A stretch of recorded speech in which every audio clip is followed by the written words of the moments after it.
¿Qué tal? Buenas noches. ¿Me están escuchando bien? Sí, profe. ¿Alguna duda de de las clases anteriores que necesiten aclarar?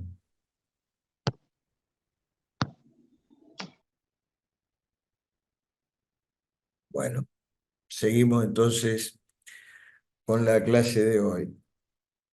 Nosotros habíamos visto las últimas clases lo que era toda la diferencia entre disolución, liquidación y extinción o cancelación en el registro de la persona jurídica. Habíamos visto las causales de disolución, las distintas causales que están en el Código Civil.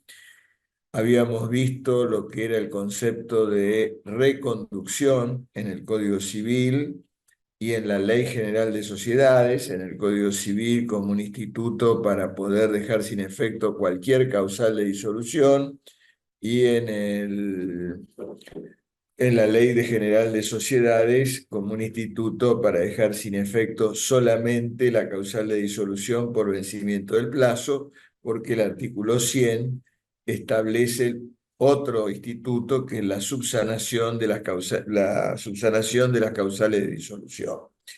Por eso más o menos habíamos visto gran parte de la bolilla 1. Nos quedaría de la bolilla 1 ver el tema de personas jurídicas extranjeras. Nosotros vimos que las personas jurídicas se podían clasificar en personas jurídicas de derecho privado o personas jurídicas de derecho público.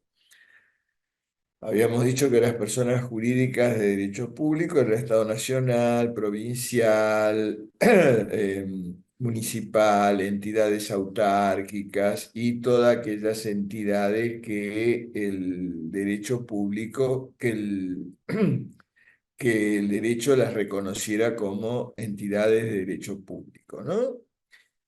¿Y qué pasa? Entonces, la primera pregunta en personas jurídicas de derecho público extranjeras.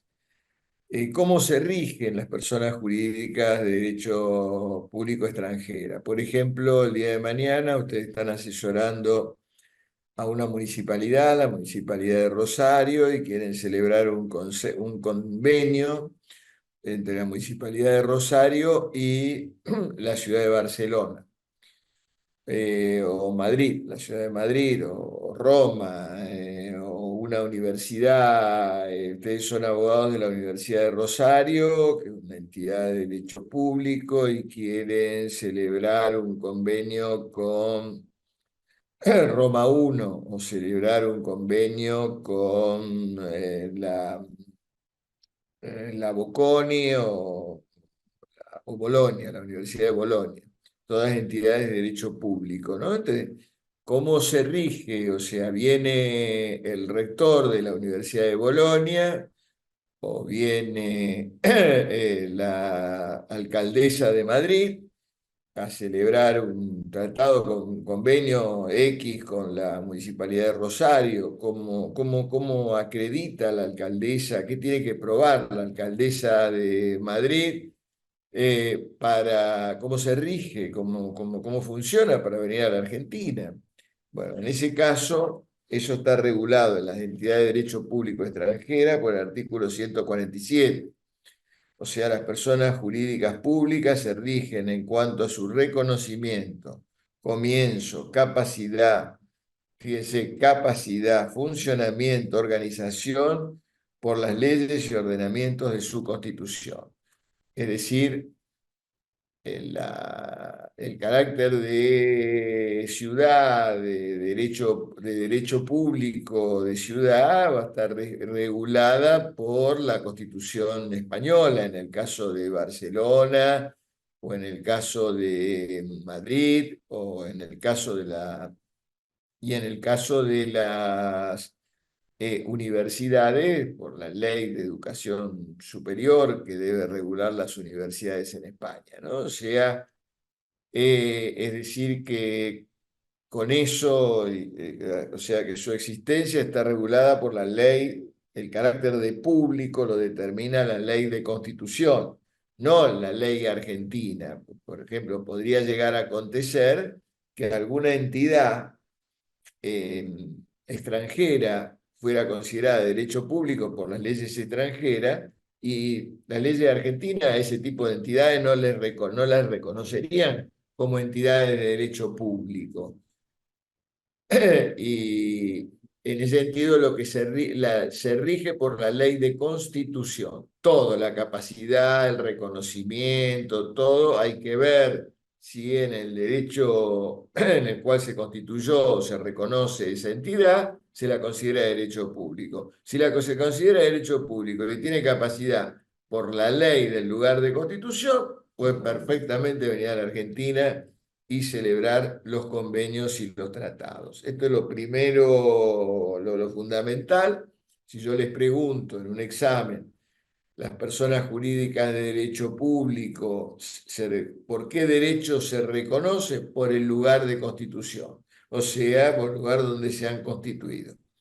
Y las personas jurídicas de derecho privado, que es lo más probable, lo que ustedes van a ver en la práctica profesional, las personas jurídicas de derecho privado tienen que ver, está medio perdido el tema, fíjense el artículo 150, última parte, el último párrafo del 150 del Código Civil, dice, las personas jurídicas privadas que se constituyen en el extranjero se rigen por lo dispuesto en la Ley General de Sociedades. O sea que el Código Civil no regula nada para las personas jurídicas de derecho privado, sino dice, anda a mirar a la Ley General de Sociedades. Eso es lo que dice el Código Civil. Fíjese que si viene una fundación española, italiana, francesa, o de Estados Unidos, eh, para actuar, celebrar un convenio acá en la Argentina, con una fundación argentina, con una sociedad argentina, o sea, cómo sé qué capacidad tiene y todo, hay que ir a la ley de sociedades.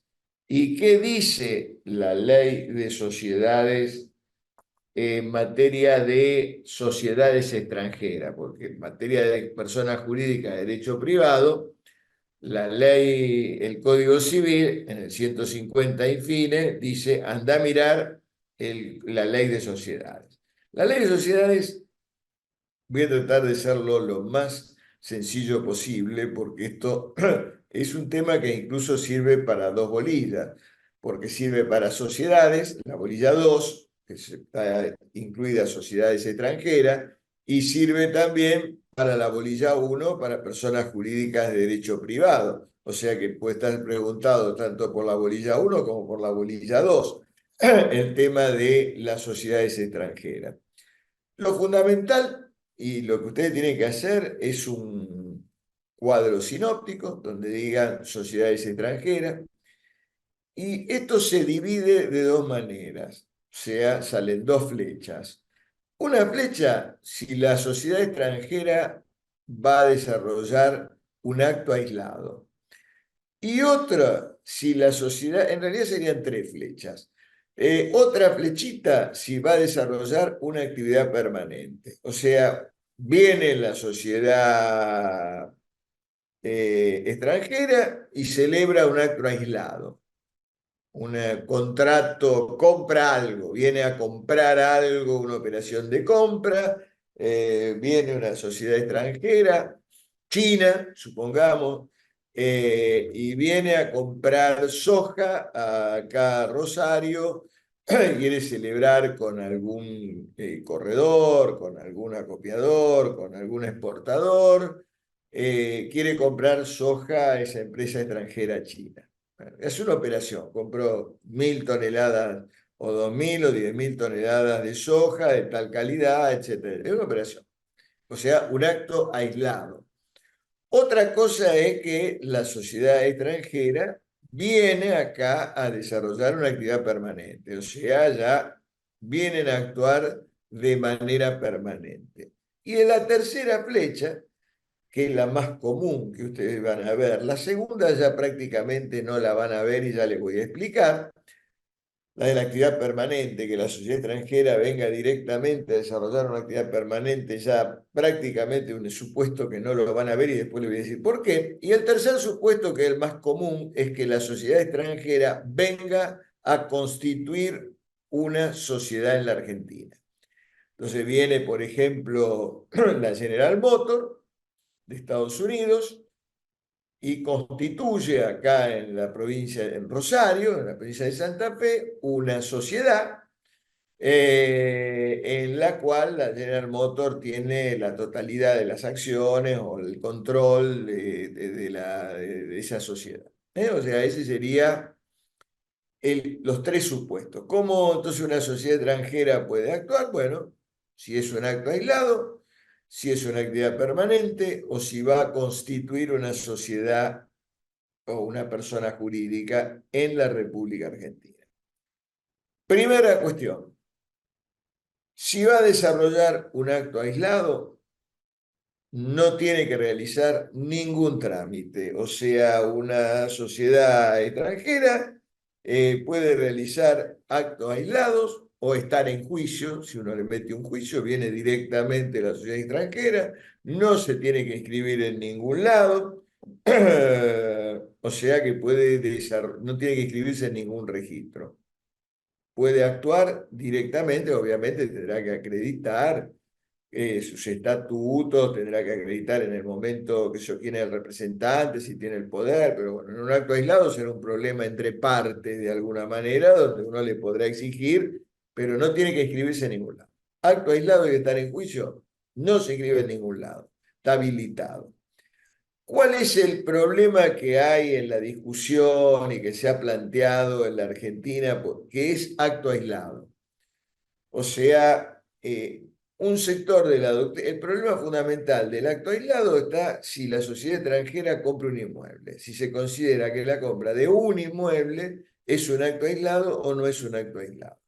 Un sector importante de la doctrina considera que no. La IGJ, cuando estaba el inspector general, que ya no está más, el doctor Ricardo Nissen, decía que sí, que un acto aislado, comprar un inmueble no es un acto aislado porque de alguna manera el inmueble está, hay que administrarlo y de alguna manera tiene un criterio de permanencia. Ese fue el único discusión, si la compra de un inmueble es un acto aislado o no es un acto aislado. Toda la gran discusión. Pero en realidad, la pregunta de examen, acto aislado, ¿tiene que hacer algo? No, no tiene que hacer nada. No se describe ningún registro. Ahora, el segundo supuesto.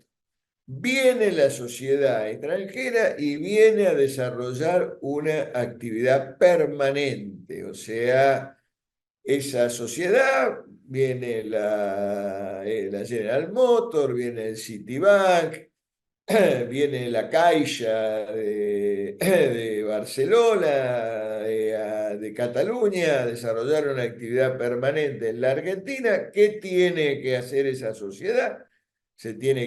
Primero, tiene que acreditar ante el registro público, tiene que acreditar el acto que existe, que fue constituida, se rige la Constitución por el lugar de constitución. Sus derechos y todo se rige por el lugar donde fue constituida. Entonces, primera pregunta, yo le voy a preguntar, y, primero de todo, ¿por qué derecho se rige una sociedad extranjera en la Argentina? Por el lugar de constitución.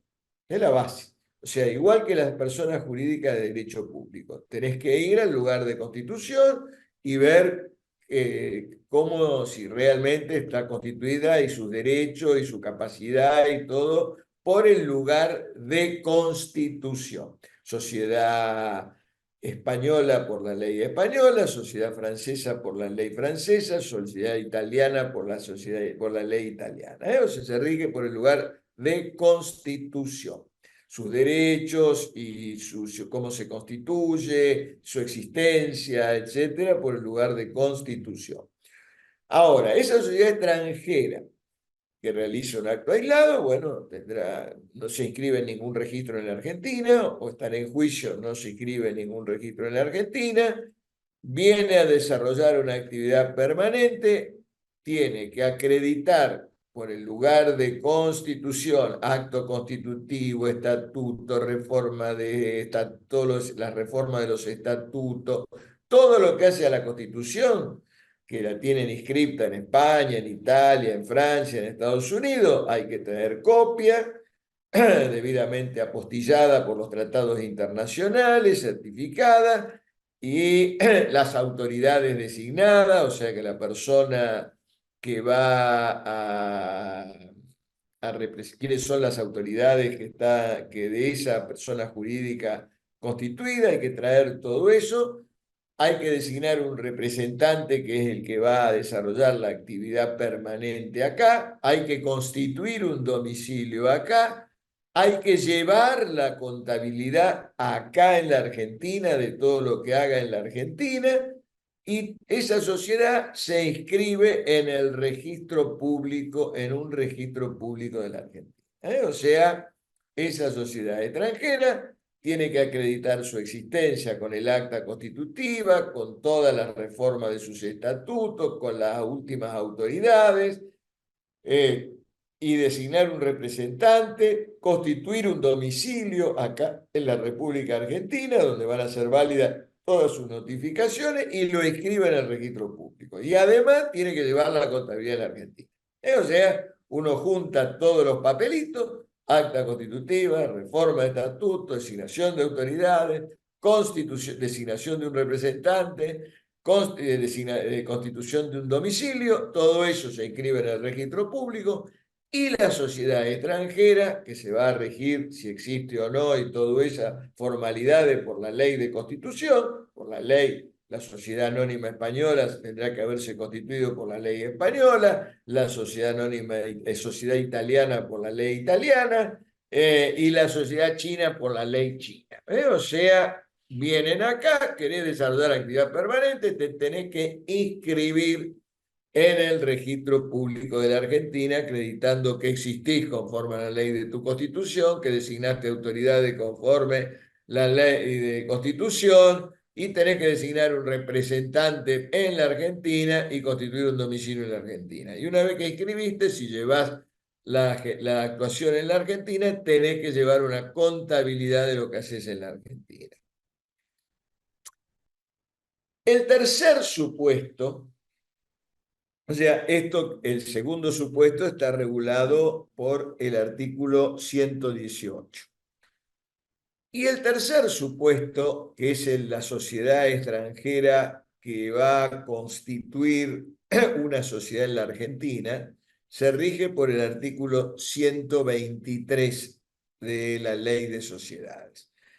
Es bastante parecido el 123 al 118. La sociedad que viene a constituir una sociedad en la Argentina tiene que acreditar su existencia, reforma de estatutos en el registro público de acá, obviamente tiene que acreditar que está debidamente constituida en el lugar de constitución, reforma de estatutos, designación de autoridades, designación de un representante en la Argentina, constituir un domicilio en la Argentina, y además tiene que acreditar ante el registro público la decisión de que quiere constituir una sociedad en la Argentina. O sea, el acta del órgano de administración de la sociedad extranjera, tenés que traer el acta donde diga: decidimos constituir un anónimo, una SRL en la República Argentina, etcétera, con todas las características de la sociedad que van a constituir en la Argentina. El 123, parecido al 118, con el agregadito de que además tiene que acreditar que se han decidido constituir la sociedad en la Argentina. O sea que esos serían los tres supuestos: acto aislado, actividad permanente y constitución de una sociedad en la Argentina. ¿Por qué yo les dije a ustedes que en general el segundo supuesto, esto es a título de chimento, pues no es para el examen, pero por qué el segundo supuesto ustedes no lo van a ver en la práctica profesional, el de la actividad permanente. Ustedes no lo van a ver porque cuando vino el 2001 se armó un lío bárbaro con los amparos, que arajé el corralito, el corralón, los bodrios que se habían armado, los juicios y los reclamos. Y claro, si ustedes tenían un banco extranjero, por ejemplo, el Citibank, que actuaba de manera permanente en la República Argentina, el responsable de todos esos amparos y de las acciones de responsabilidad y todo que hacían los ahorristas, eran ejecutables al Citibank de Estados Unidos. O sea, porque en realidad era el Citibank de Estados Unidos el que estaba desarrollando una actividad, la persona jurídica Citibank americana era la que estaba desarrollando una actividad permanente en la Argentina.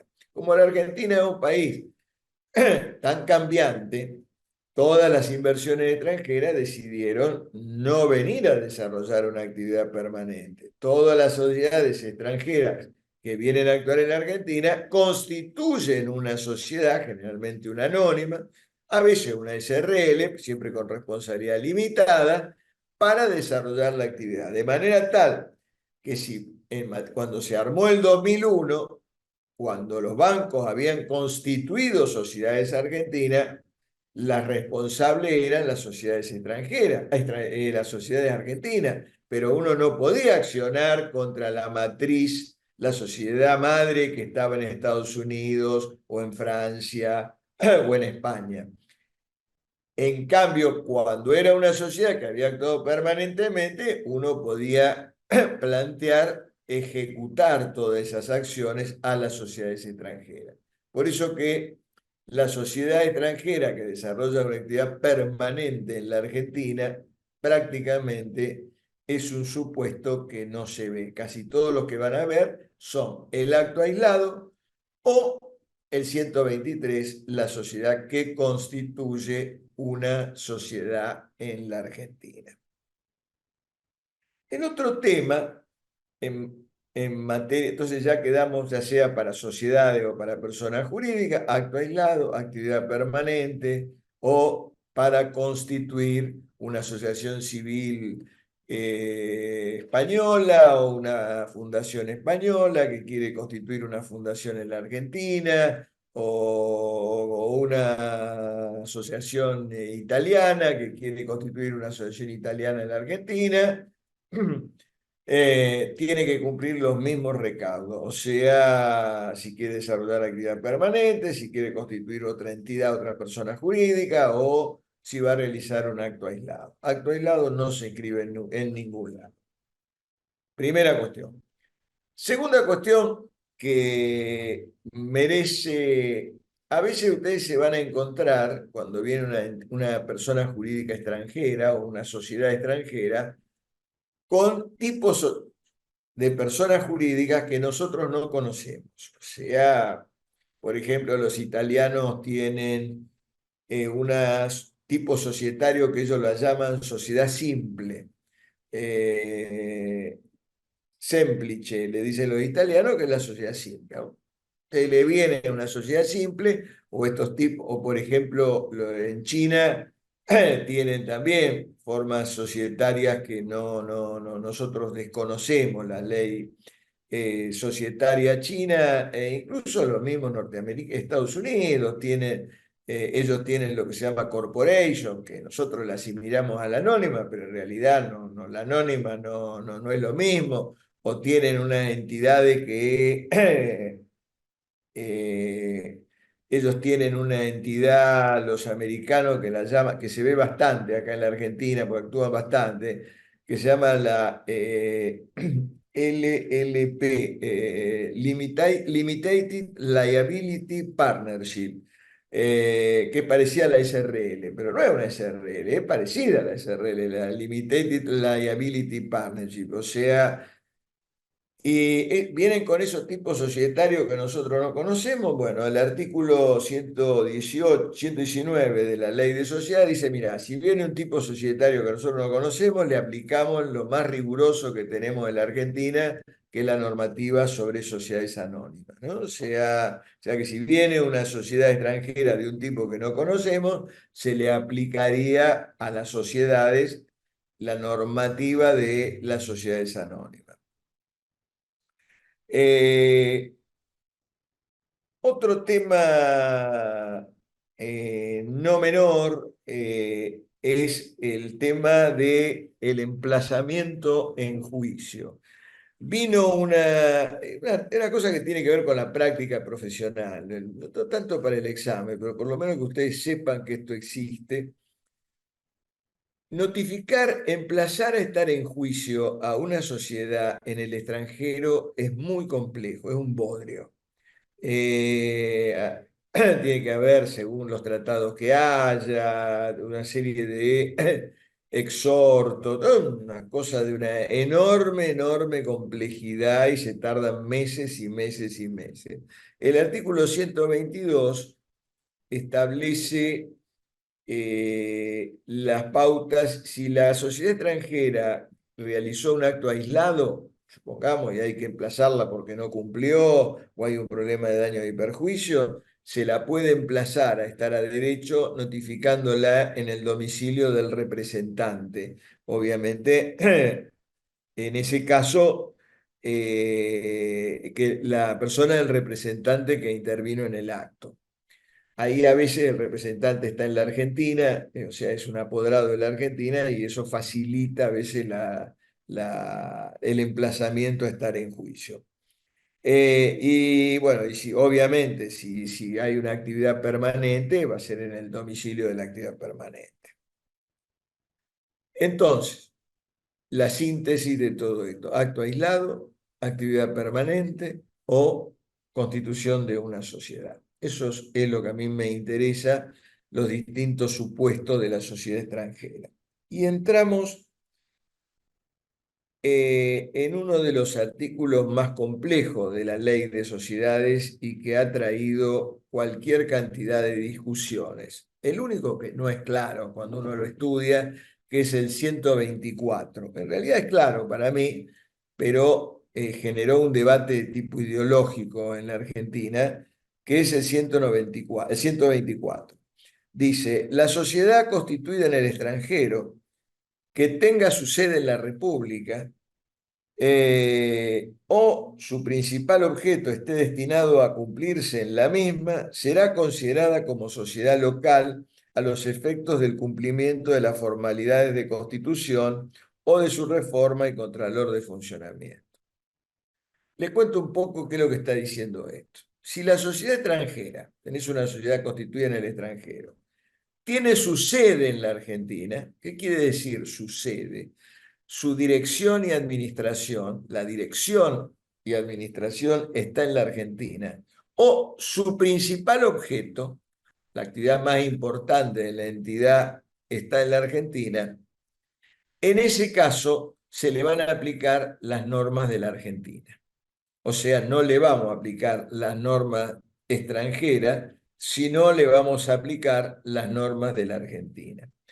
¿Cuál es el lío que ustedes tienen con este 124 y la discusión que hay con el 124? Es un bodrio infernal. La discusión es la siguiente. En la Argentina, las sociedades anónimas esto tiene que ver más que nada con las anónimas, las sociedades anónimas y las sociedades eh, por acciones simplificadas, las SAS, o sea, las que tienen acciones, tienen que tener acciones nominativas. Entonces, cuando vos constituís una sociedad anónima, tenés que decir, los accionistas son Juan, María, Alejandra,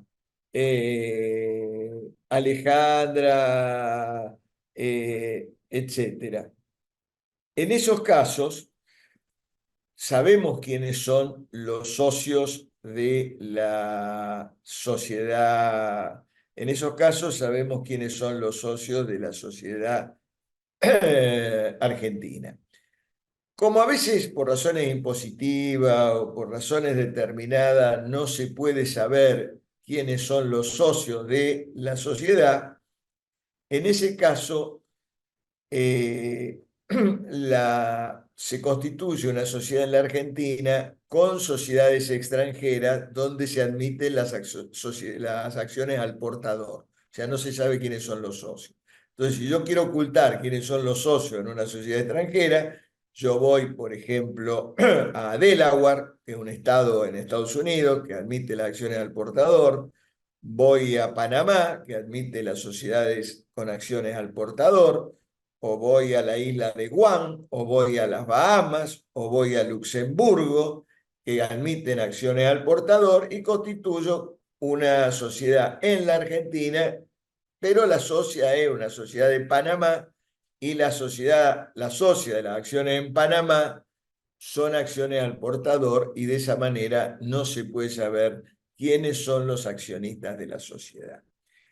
Entonces, esto a su vez tiene una relación con lo que se ha dado en llamar sociedades offshore.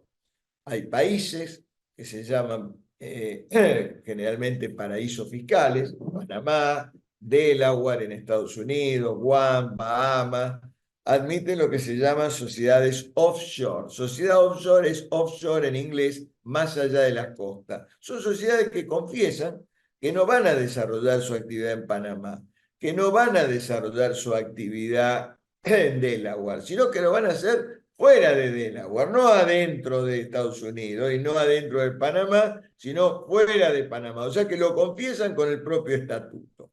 Entonces le vienen a ustedes, funcionarios de los organismos de control, del registro público, de la inspección, y dicen, mira, nosotros venimos a una ciudad de Panamá que va a desarrollar una actividad fuera. Entonces, generalmente el organismo de control le dice, no, mira, acredítame, si vos no vas a desarrollar la actividad en Panamá, acredítame que vos también desarrollás otra actividad en otro lado, porque si tu única actividad va a ser en la Argentina, vos tenés que cumplir los recaudos de la Argentina y tenés que acreditar quiénes son los socios en la Argentina. Decime quiénes son los socios, porque en la Argentina no se admite acciones al portador. Entonces esto ha generado enormes discusiones, etcétera, y todo lo demás, pero para mí el artículo es muy claro. Una sociedad extranjera que la única actividad o su actividad principal es en la Argentina, tenés que cumplir la ley argentina. Eso es lo que dice el 124. O la dirección de la sociedad, todo lo que mandan, todos los directores, y los lugares, o sea, donde está la dirección es en la Argentina, y bueno, tenés que cumplir la ley argentina. Eso es lo que está diciendo, para mí, es una normativa de policía, una normativa de control policial de derecho privado, de derecho internacional privado.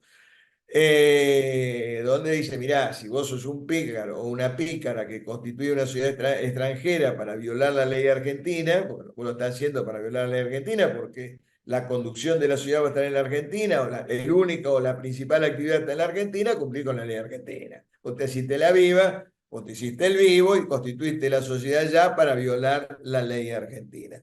Eso es el artículo 124. Pregunta: ¿qué pasa si yo tengo una sociedad extranjera que viene a desarrollar la actividad principal en la Argentina?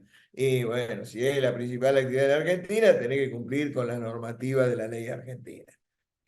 Fundamentalmente la más discutida es la nominatividad de las acciones. O sea, tenés que acreditar quiénes son los socios de la sociedad, no te hagas la viva, no te hagas el vivo, porque por más que Panamá te lo permita, acá nosotros queremos saber quiénes son los socios, sobre todo por el tema del lavado de dinero y otras cosas más.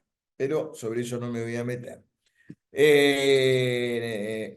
Porque entraríamos en todo lo que es la normativa sobre prevención de lavado de activos y financiamiento del terrorismo, que no es parte del programa. La otra discusión: ¿qué pasa si una sociedad constituye una sociedad en la Argentina y no se inscribe en el registro público? ¿O qué pasa si adquiere después de constituida, compra las acciones a posteriori? Y no cumple con, y no cumple con la inscripción. ¿Cuál es la sanción? La ley no dice nada. Ha habido una larga discusión en la doctrina. Le diría que la posición mayoritaria es la inoponibilidad de los actos que realiza, acuérdense, la invalidez atenuada de los actos que realiza en la Argentina sin estar inscripta. ¿Qué quiere decir esto? Vos tenés una sociedad extranjera que es socia de una sociedad argentina. Esto me ha tocado, lo he hecho varias veces, una picardía societaria. Ustedes tienen una sociedad extranjera, tiene la mayoría de los votos de una sociedad argentina, pero no se inscribió en el registro público de la Argentina. Está inscrita. Entonces, cuando va a votar, yo voy con un accionista minoritario y le digo, vos no podés votar al representante de la ciudad extranjera. ¿Vos estás inscrito? No, vos no estás inscrito en Argentina, por lo tanto no podés ejercer derechos en la Argentina, porque no cumpliste con la ley argentina, no cumpliste con el 123 y por lo tanto no podés ejercer derechos y tus actos me resultan inoponibles. Por más que vos votes, a mí me importa tres pepinos porque vos no cumpliste con la ley argentina. Y por lo tanto yo, que tenía menos votos que vos, voy a votar y te voy a ganar la elección. O sea, en el caso, le estoy quitando los derechos de voto a una sociedad extranjera que no se inscribió en la República Argentina. Con esto tenemos rápidamente los famosos artículos de la normativa, el 118, el 119, 123, 124, aplicable a las personas jurídicas, y terminamos la bolilla 1 de la materia. La bolilla 2 de esta materia empieza con otra sociedades. Ahora entramos directamente al tema sociedades. Y la bolilla 2 empieza con una pregunta de examen. Es siempre, explíqueme cuál es el concepto de sociedad del artículo 1 de la ley de sociedad. Entonces, la primera pregunta, obviamente todo esto está en PowerPoint, todo esto lo tienen más o menos ordenado. Entonces, lo que ustedes tienen que explicarme es el artículo 1 de la ley de sociedades. Obviamente, ahí un poco de memoria van a tener que tener, y este artículo de alguna forma es importante que lo sepan. No digo de memoria, pero más o menos lo puedan armar. Porque acá está el concepto de sociedad, artículo 1. Y ahora lo vamos a analizar. Si tienen la ley adelante, se lo voy explicando palabrita por palabrita, que es lo que quiero que ustedes sepan. Habrá sociedad, dice este artículo 1. Si una o más personas, fíjate que acá ya el artículo empieza admitiendo que puede haber sociedades unipersonales, o sea, puede haber una sociedad de un solo socio, o más personas. Primera pregunta, ¿está bien que la ley diga una o más personas? La palabra una o más personas está mal, porque en realidad lo que debe decir, si la sociedad es un acto jurídico, debería decir una o más partes. ¿Por qué? Porque una parte puede estar constituida por varias personas. O sea, puede haber un condominio de las acciones. Es una sola parte. La acción es una y a lo mejor los titulares son tres o cuatro. Entonces, los socios de un acto jurídico no son personas, son partes. ¿Y qué pasa cuando uno tiene en una parte un condominio de acciones o un condominio de cuotas de una SRL? Y uno dice, yo quiero votar a favor en una asamblea. Y el otro dice, yo quiero votar en contra. Y hay lío entre la parte. Eso se rige por las leyes del condominio del Código Civil. O sea, antes de ir a la reunión de socios, se hace una reunión de condominios, se vota designar un representante y se vota cómo tiene que votar el representante. Entonces, otra pregunta de examen. ¿Está bien que diga una o más personas? No, debe decir una o más partes. ¿Y qué pasa si en la parte tenés varias personas? Tenés que arreglarlo con la norma del condominio, es decir, la norma del condominio dice que las decisiones de administración se toman por mayoría. O sea, votan, vamos a nombrar a fulana, a fulano, vamos a aprobar el balance, no vamos a aprobar el balance, etcétera. Luego la ley dice, habrá sociedades, si una o más personas en forma organizada. ¿Qué quiere decir la palabra organizada?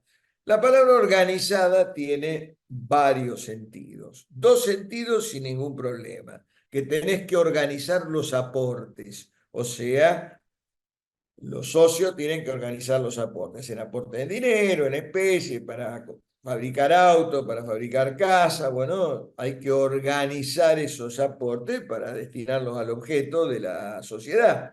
O sea, eso quiere decir la palabra organizada. Pero también organizada quiere decir en un sentido jurídico. Tenés que tener organizada la estructura de administración, el órgano de administración, el órgano de gobierno, el órgano de fiscalización, tenés que tener una estructura de organización jurídica. O sea que la palabra organizada tiene un sentido jurídico y tiene un sentido económico.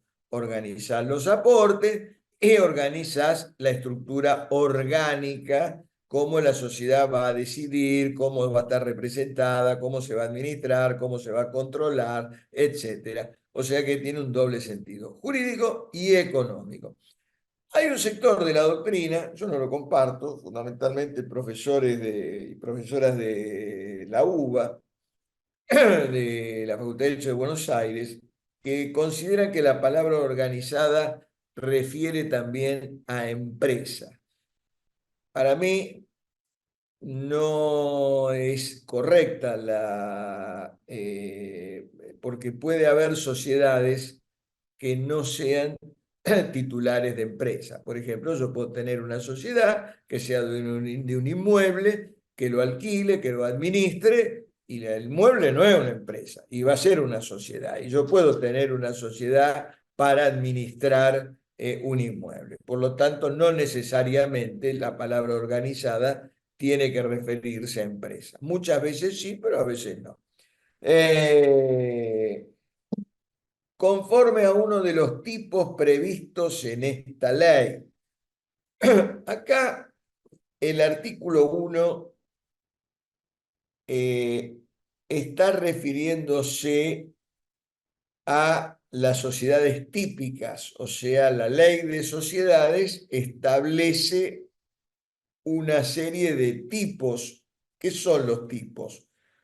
Los tipos son formas establecidas conforme determinados requisitos que permiten diferenciar a una forma de otra forma. O sea, la ley de sociedades establece un número cerrado, un número clauso de tipo societario, que son la sociedad colectiva, la sociedad comandita simple, la sociedad de capital industria, la sociedad de responsabilidad limitada, la sociedad anónima, la sociedad en comandita por acciones. Son los distintos tipos societarios que la ley regula y dice tenés que adecuarte a alguno de estos tipos previstos en la ley. Esto es la tipicidad, esto es uno de los criterios claves en materia de sociedades. Este artículo 1 en realidad está describiendo el concepto de sociedad típica y regular. Acuérdense lo que les estoy diciendo. Típica y regular. Eso es lo que está refiriéndose el artículo 1. Ustedes me podrán preguntar, ¿puede haber una sociedad que no sea de ninguno de los tipos previstos en la ley? Sí, puede haber. Y la ley, y es sociedad, pero esa sociedad se va a regir, va a tener un efecto de tipo sancionatorio, o sea, porque es una sociedad atípica, una sociedad que no se adecua a ninguno de los tipos previstos en la ley, y esa sociedad se va a regular por lo que se llama la sección cuarta de la Ley de Sociedades, que establece un régimen general donde ahí hay algunas responsabilidades más agravadas para los que no cumplen con los requisitos de la tipicidad. Ahí ya las partes no pueden darle la forma que la ley prevé, sino que le van a aplicar un régimen general que es el de la sección cuarta. Entonces, en forma organizada, conforme uno de los tipos previstos en la ley. Yo le voy a preguntar ahí qué es la tipicidad, y bueno, la tipicidad es un régimen que establece la ley de sociedades por la cual impone determinados requisitos esenciales que permiten que una forma societaria se pueda diferenciar de otra. La SRL va a tener el capital dividido en cuotas, el órgano de administración va a ser una gerencia, la anónima el capital se representa en acciones, la manera de tomar decisiones es por asamblea, el órgano de administración se llama directorio, etcétera, etcétera, etcétera. Luego dice, se obligan a realizar aportes. Es fundamental, no puede haber sociedad sin aportes. Los aportes pueden ser de dar en propiedad dinero o en especie, pueden ser de hacer, pueden ser de uso y goce. Lo que pasa es que en algunos tipos societarios la ley exige que solamente sean de dar en propiedad. En los tipos societarios donde hay responsabilidad limitada, dice los aportes tienen que ser de dar en propiedad. ¿Por qué?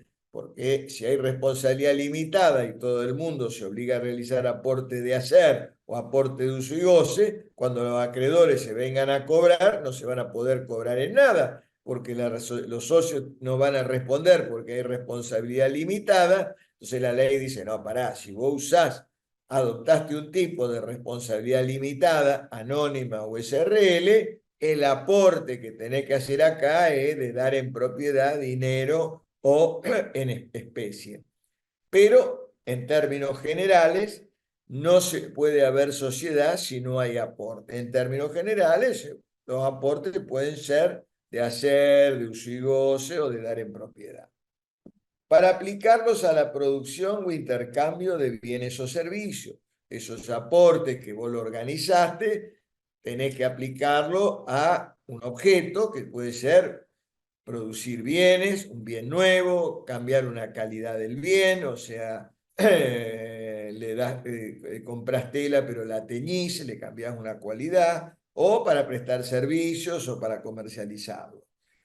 Y otro elemento fundamental es participando de los beneficios y soportando las pérdidas. No puede haber sociedad si no se participa de alguna manera en los beneficios y pérdidas. No puede haber un socio que sea, una socia que sea totalmente eximida de participar de las pérdidas o de participar en los beneficios. Siempre algo de participación en los beneficios tenés que tener y algo de participación en las pérdidas tenés que tener. Si no, se aplica el artículo 13. El artículo 13 de la Ley de Sociedades dice que está prohibido y no tiene valor la cláusula por el cual un socio se lleva todas las ganancias o otro socio está eximido de todo tipo de pérdida. O sea, porque siempre el riesgo es central en materia de derecho societario. Entonces, la sociedad requiere de dos o más partes, requiere de que haya una organización jurídica y económica, tiene que adecuarse a uno de los tipos previstos en la ley, hay que aplicar los aportes a la producción de bienes o servicios y tiene que haber participación en beneficios y pérdidas. Eso pueden armar abajo cada uno de los elementos. Y luego, este artículo 1, esta primera parte del artículo 1, hay que analizarla vinculada al artículo 7 de la Ley de Sociedades. El artículo 7 de la Ley de Sociedades dice que la sociedad solo se considera regularmente constituida con su inscripción en el registro público de comercio. O sea, repito público, perdón, no es de comercio, se llama registro público porque el nuevo código no le sacó la palabra comercio. ¿Qué quiere decir regularmente constituida? Y acá juega en este concepto del artículo 1 juegan dos principios. La tipicidad, que ya saben qué es, tenés que adecuarte a alguno de los tipos que prevé la ley para producir los efectos de ese tipo. Y luego, para que el tipo produzca los efectos, tenés que tener la sociedad inscripta en el registro público.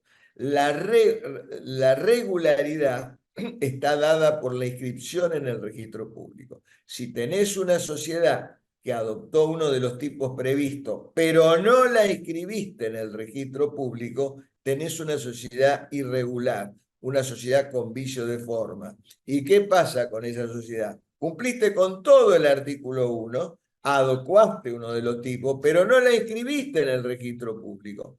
En ese caso, te manda la ley a la sección cuarta. Vas a la sección cuarta. O sea, para que tengas una sociedad plena, con plenos efectos, que no vaya a la sección cuarta, tenés que tener todo lo del artículo 1, tenés que tener dos o más partes, tenés que adecuar uno de los tipos, tiene que haber aportes, tiene que aplicarse los aportes a la producción de bienes o servicios, tiene que participar en beneficios y pérdidas, tenés que tener todo, pero además tenés que estar inscrita en el registro público. O sea, ahí, con la inscripción, el tipo societario produce pleno efecto.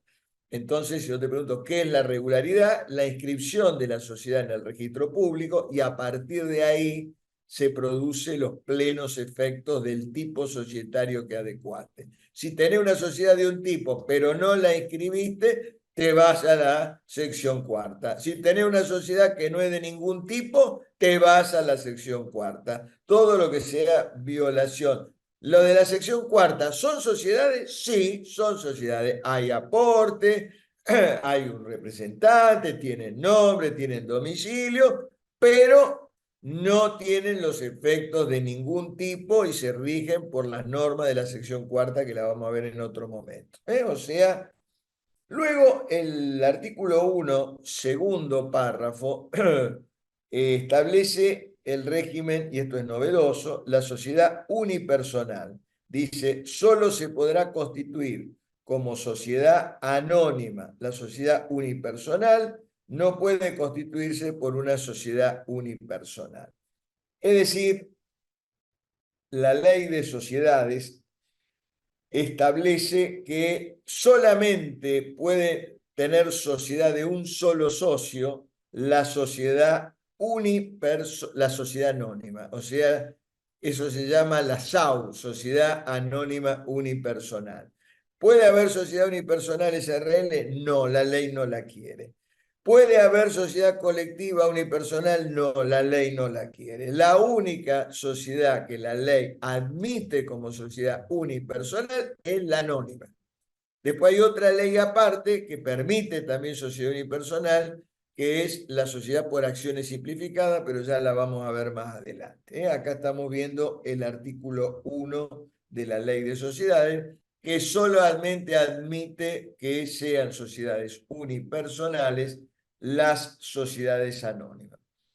Otro tema importante es el artículo 2 de la Ley de Sociedades, que dice, la sociedad es un sujeto de derecho con el alcance fijado en esta ley. Fíjense que acá en la Ley de Sociedades dice que la sociedad es un sujeto de derecho. Y entonces la pregunta que yo le hago acá, le haría dos preguntas. El artículo 2 de la Ley de Sociedades dice que las sociedades son sujetos de derecho. ¿Es lo mismo sujeto de derecho que persona jurídica? Pregunta.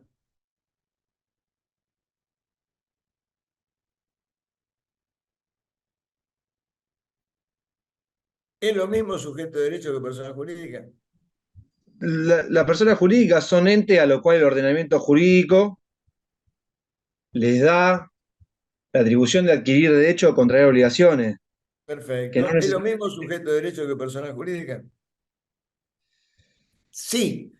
Ya le Sí, dije que el nuevo Código Civil terminó con el bodrio de si es lo mismo persona de existencia ideal, sujeto de derecho, todos son personas jurídicas, es lo mismo. Esta es otra pregunta. ¿Tenés? El artículo 2 dice sujeto de derecho, ¿es lo mismo? Sí, es lo mismo. Eh, la, la pregunta sería esa.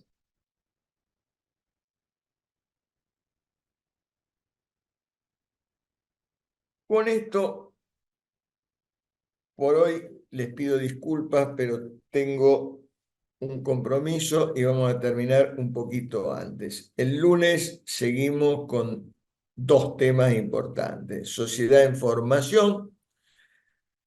Acuérdense que íter constitutivo va desde el acto constitutivo hasta la inscripción terminar con la inscripción de la persona jurídica en el registro público. Eso es íter constitutivo, eso también lo pregunto, ¿cuál es el plazo que va del íter constitutivo?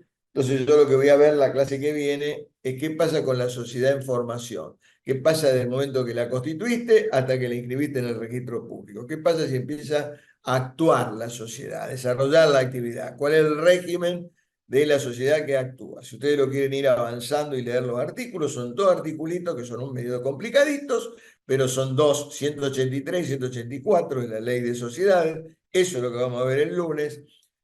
Y después, el lunes vamos a ver también, si tenemos tiempo, otro que son unos poquititos artículos, pero que son también merecen algún tipo de explicación, es la famosa sección cuarta, o sea, los artículos 21 y siguientes de la Ley de Sociedades, este famoso de sociedad residual.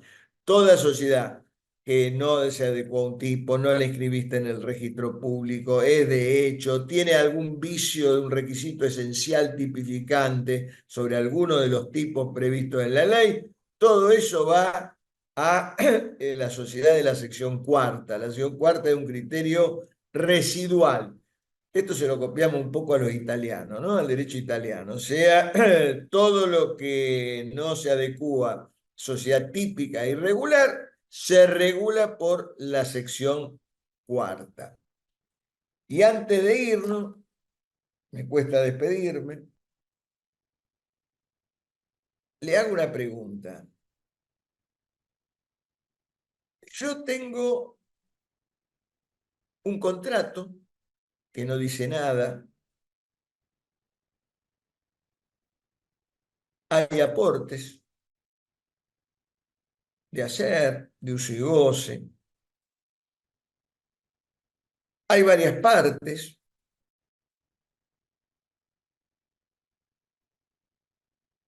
prevén desarrollar servicios internos. Dos sociedades dicen, bueno, mirá, yo te hago, te fabrico esta pieza, vos me fabricás esta otra pieza, cada una fabrica autos, supongamos, bueno, yo te fabrico los tableros, vos me fabricás los manubrios, y después cada uno la usa en los autos, qué sé yo, la Fiat y la Peugeot, lo hacemos internamente. Pero la sociedad, este contrato nunca actúa para afuera, nunca tiene exteriorización. Es un contrato donde las partes, pero hay aporte, hay una actividad común. ¿Es sociedad eso?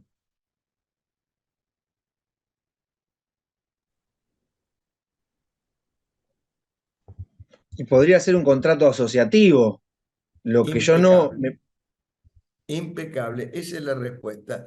Es un contrato asociativo y por lo tanto no es sociedad. Porque para que sea sociedad tiene que ser sujeto de derecho, tiene que ser persona jurídica. Y para que sea persona jurídica tiene que manifestarse en el exterior. Tiene que tener un nombre, tiene que tener una actuación de exteriorización. Algo que no se exterioriza para afuera no es sociedad.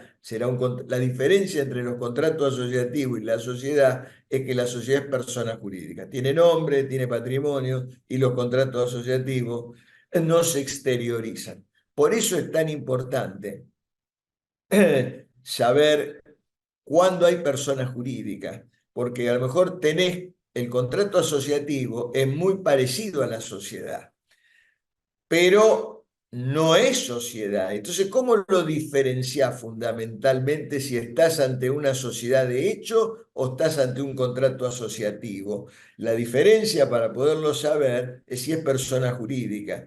No hay nada escrito, estamos todos de hecho. Y si es una sociedad, se manifestó para afuera, tenía un nombre, celebró contratos, contrajo obligaciones, salió para afuera. En cambio, si es un contrato asociativo, con aporte, a lo mejor con aporte y actividad común, pero no sale para afuera, no se exterioriza, no es persona jurídica, en ese caso estás ante un contrato asociativo. Y vos me podés decir, ¿y a mí qué me importa si estoy ante un contrato asociativo o estoy ante una persona jurídica? ¿Cuál es la importancia si estoy ante un contrato asociativo o estoy ante una persona jurídica? Muy sencillo. Cuando vos le metiste el juicio, primero tenés que saber a quién vas a demandar. Si es sujeto, es persona jurídica, tenés que demandar a la persona jurídica. Si es contrato asociativo, tenés que demandar directamente a las partes. O sea que si te equivocaste ahí, vos me demandás a mí, a las partes, porque crees que está en un contrato asociativo, y yo me vengo y te digo, no, esto es una persona jurídica, te equivocaste, falta de acción, tenía que demandar a la persona jurídica. Ahí te compliqué la vida. Segunda cosa que te haría, vos me metiste un embargo y yo te digo, no, los bienes que embargaste no son de los asociados, son de la persona jurídica y por lo tanto embargaste mal y te pido el levantamiento del embargo, te puedo armar un bodrio enorme. Entonces, a ver si estás ante un contrato asociativo o estás ante una sociedad que es persona jurídica, es enormemente importante. Y para probar si hay personas jurídicas, tenés que saber cuáles son los atributos de la persona jurídica. ¿Y cuáles son los atributos de la persona jurídica? Son los requisitos que prueban que eso es persona jurídica y no es otra cosa. Tiene nombre, tiene patrimonio, actúa, o sea, tiene capacidad de derecho, tiene representante, y tiene cola de gato, cara de gato, dice miau, es gato. Por lo tanto, está ante una persona jurídica. Por eso te enseño cuáles son los atributos, los elementos esenciales para que haya persona jurídica, y por eso me interesa que sepan que para que haya sociedad tiene que ser persona jurídica. Con esto nos vemos el lunes. Buen fin de semana.